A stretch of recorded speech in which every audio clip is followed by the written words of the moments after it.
Hello and welcome to this special edition of Asia Today. This is Owen Bennett-Jones in Islamabad, and with the suicide attacks and the conflict in the northwest of the country showing no sign of abating here, we're looking at the sources of support of the Taliban, not just the anti-Americanism and disillusionment with the government here, but also class war. It's been called the Switzerland of Asia. For centuries, it was a remote mountain kingdom run by a traditional ruling family. And it was peaceful. Its lack of economic development, part of its charm.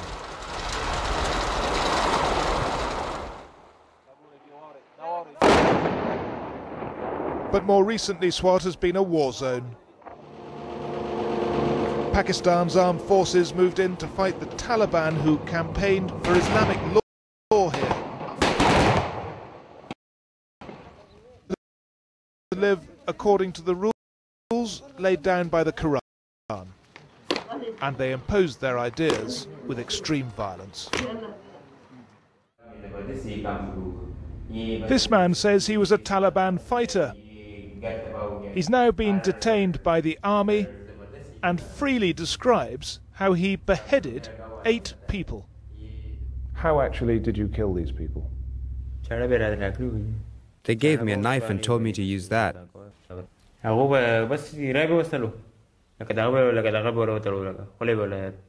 Their mouths were gagged so they could not talk. I just said God is great and killed them. The Pakistan army here is honouring the memory of those soldiers against the Taliban in Swat. The army deployed tens of thousands of soldiers here, and they did prevail. But the Taliban haven't entirely gone away. And just over the last few weeks, there have been targeted assassinations by the Taliban of community leaders here. A school play with a bit of edge. It shows the Taliban take over and the army fight back. It's a year now since the military retook Swat from the militants. A victory shown here as both hard-fought and welcome. This is all part of a Hearts and Minds campaign being run by the Pakistan army. But it prompts a question. How come the Taliban won support? And why is their message still resonating with some Pakistanis? The Taliban is a romantic movement. They are groups of Robin Hoods. Their message is that there is a lot of injustice that has been committed, and we will give you land, we will look after you, we will be the empowered future. Join us and be a part of the future. That is what they say. This used to be the home of a member of the Pakistan Parliament and a landowner in Swat. Land and power in Pakistan often seem to go together. Influence passed from one generation to the next. The houses of leading politicians and landowners have been destroyed throughout the Swat Valley. And the Taliban here had appeal for a number of different reasons. There was the anti-Americanism coming out of the invasion of Afghanistan nearby, and also the failure of the Pakistani state to provide justice and education. But there was another reason. Some of the dispossessed around here were trying to overthrow the established order.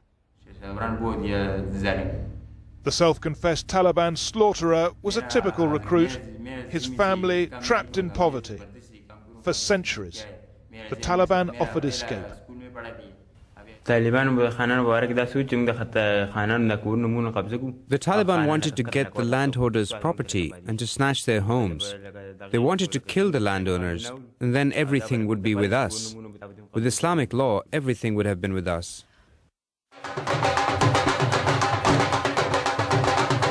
The Taliban do have opportunities to expand their war, but they also face significant obstacles.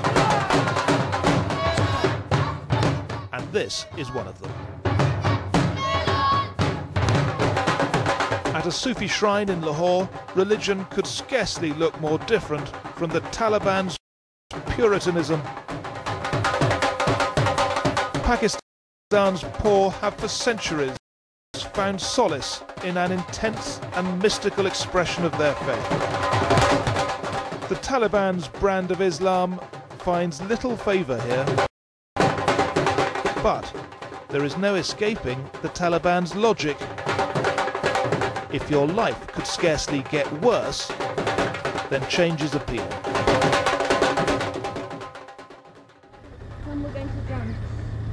There is real despair in rural Pakistan. Virtually every day, the newspapers carry stories about people driven to suicide by poverty. This man's son, Nawaz Mohammed, was a 30-year-old with 7 children when he decided there was no way he could repay the money he had borrowed from his employer. He gathered his last few rupees, sent his children to buy some sweets from the market, and whilst they were away, hanged himself.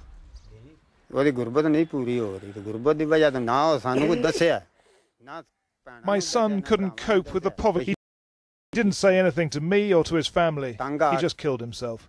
He was fed up. He couldn't get his creditors off his back, and he couldn't pay them either.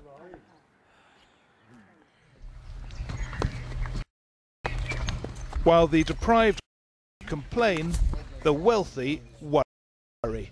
Anyway, I thought that in 20,000 bucks a horse that has won 160. Meet Key Guy, Abida Hussein's Texan thoroughbred. And he's extremely well bred. The leading farming families in Pakistan are generally described as feudals.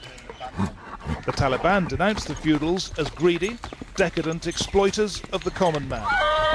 And the feudals have little doubt where that argument will lead.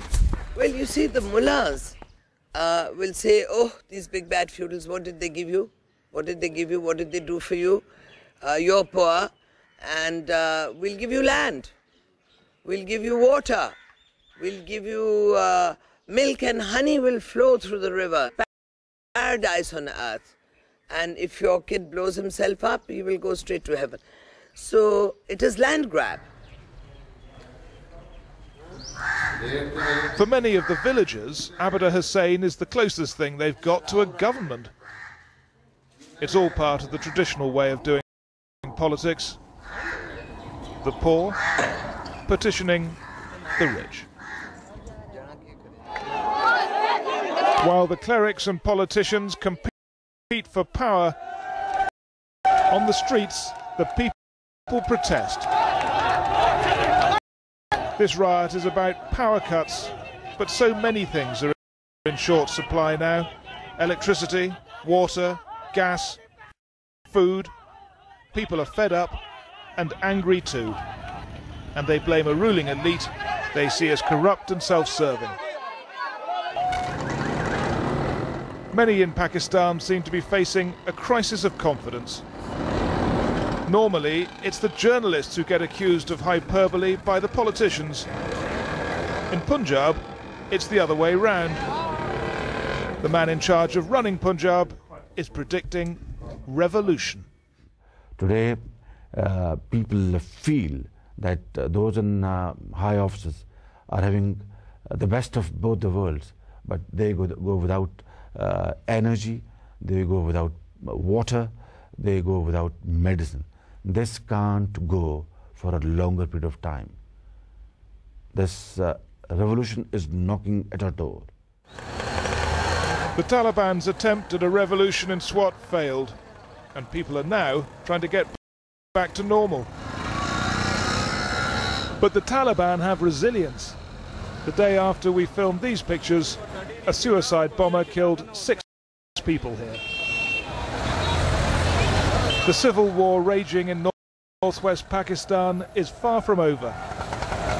The question now is whether the Taliban's appeal to the poor will resonate in other parts of the country and allow them to expand their campaign. And that's all from this special